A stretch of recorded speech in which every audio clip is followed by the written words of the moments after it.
Joining us now, the Select Committee member and chair of the House Intelligence Committee, Congressman Adam Schiff of California.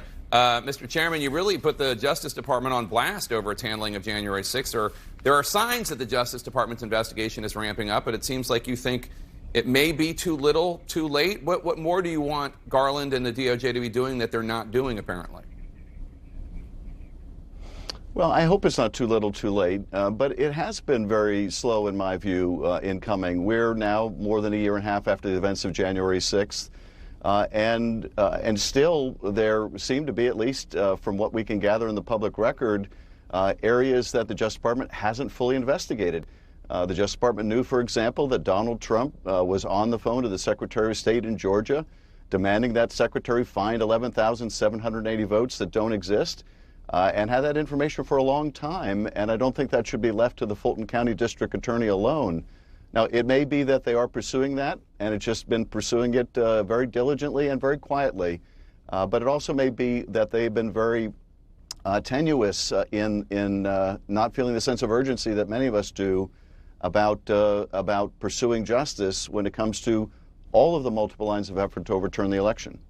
This would certainly be in contrast with the members of the January 6th committee, including the two Republicans. The Vice Chair, Liz Cheney, said at the Tribune Festival, Texas Tribune Festival, where you could deliver those remarks we just played, she said she thinks that the entire committee will unanimously make a referral or not, or decide to make a referral or decide to not make a referral to the Justice Department. And then separately, she told me that she thinks it's clear that Donald Trump did break the law. Do you think ultimately there's going to be a unanimous criminal referral by the committee?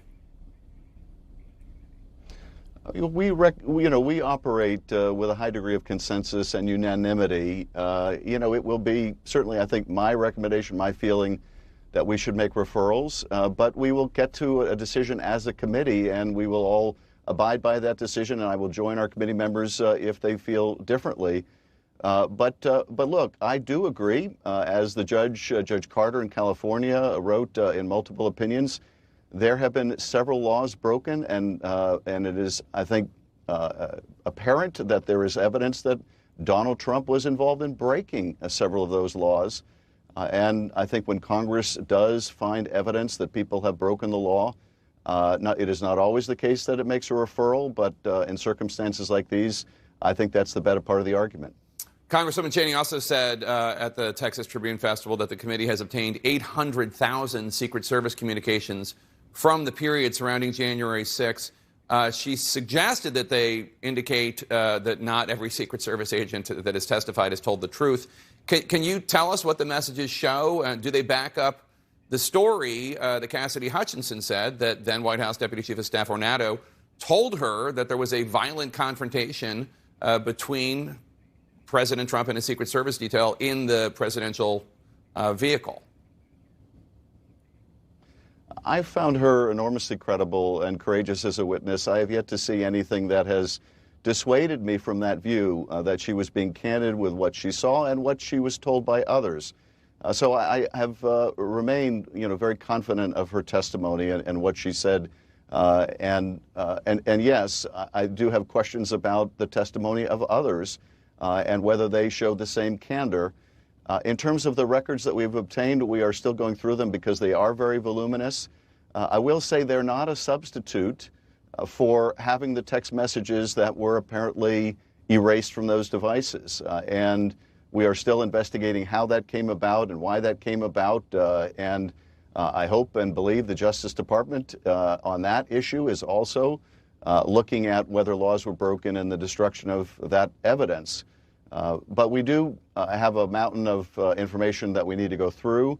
But I think it's fair to say that it won't be a complete substitute for some of the most important evidence which would have been on those phones. As someone who handles classified information on a regular basis, I do want to get your reaction to something Donald Trump said this week. Take a listen.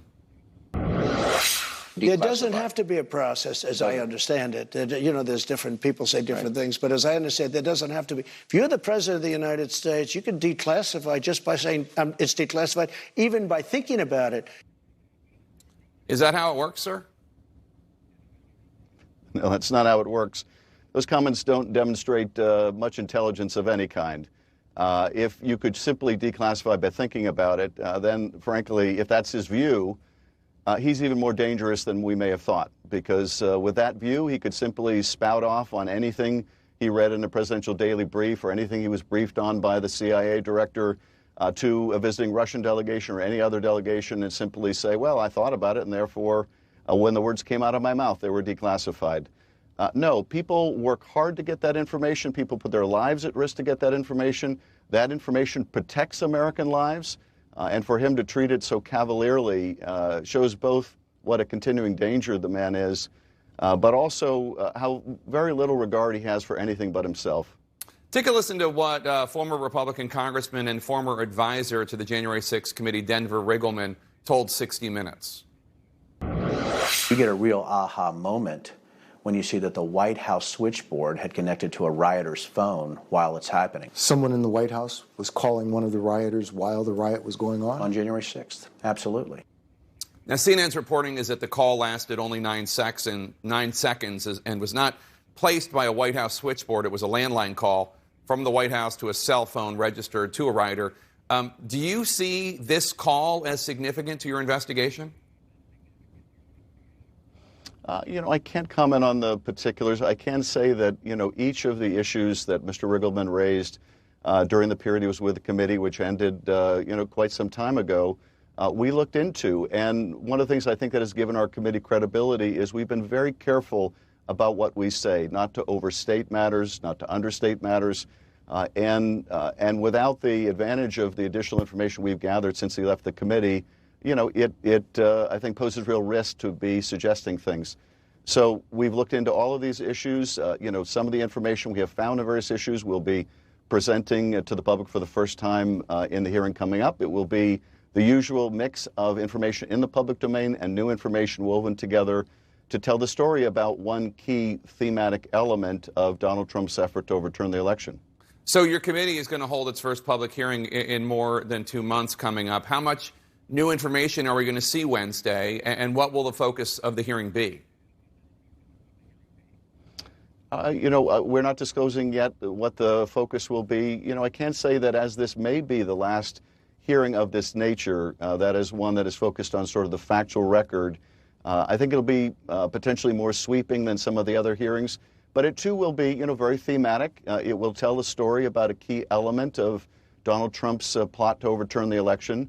And the public will certainly learn things it hasn't seen before, but it will also understand information it already has in a different context by seeing how it relates to other elements of this plot. So I think it will be, as the others, a hearing worth watching. And I hope we'll, additionally, down the road, have a hearing to explore our findings and our recommendations going forward to protect the country.